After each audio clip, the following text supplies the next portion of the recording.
যে কোনো বিদায়টাই একটি এরকমই, এটাই ন্যাচারাল। বিকজ এই যে অ্যাফেকশন, কেডিদের সাথে আমরা খেলি, যে 2 ঘন্টা 2.5 ঘন্টা একসাথে থাকি এবং ওরা আমাদেরকে বিভিন্ন সময় খেলা শেখায়। তো এই ইমোশনটাকে আসলে ইট ইজ নট যে মানে সো মাচ মানে এনজয়েবল, আমি এটা বলবো। এবং ফিলিংসটা সো বন্ডিংটা তো স্ট্রং, তারই বই প্রকাশ।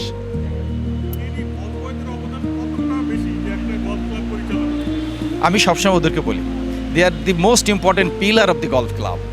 এই কেডি বল ভাইরা যদি না থাকে তো কেউ গলফ খেলতে পারবে না। কারণ আমরা যে নতুন গলফার, অ্যামেচার গলফার, সবারই একটা আমি বলবো সহায়ক দরকার বা একটা ট্রেনার দরকার।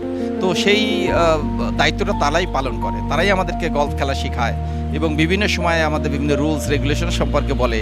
সো যে কোনো গলফ ক্লাবে তাদেরকে স্কিল এবং তাদেরকে সঠিকভাবে গড়ে তোলা এবং তাদের ওয়েলফেয়ার দেখা, they are not that rich. So আমরা চেষ্টা করি তাদেরকে যাতে অ্যাটলিস্ট ওয়েল অফ থাকতে পারে, এবং তারা ক্লাবের অত্যন্ত ইম্পর্ট্যান্ট একটা অংশ।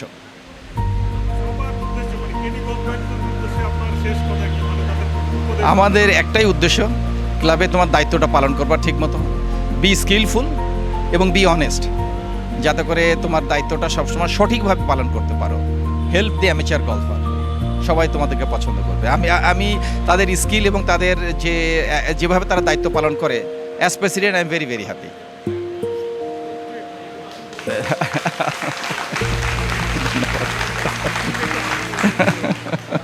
ধন্যবাদ সবাই, ধন্যবাদ সবাইকে।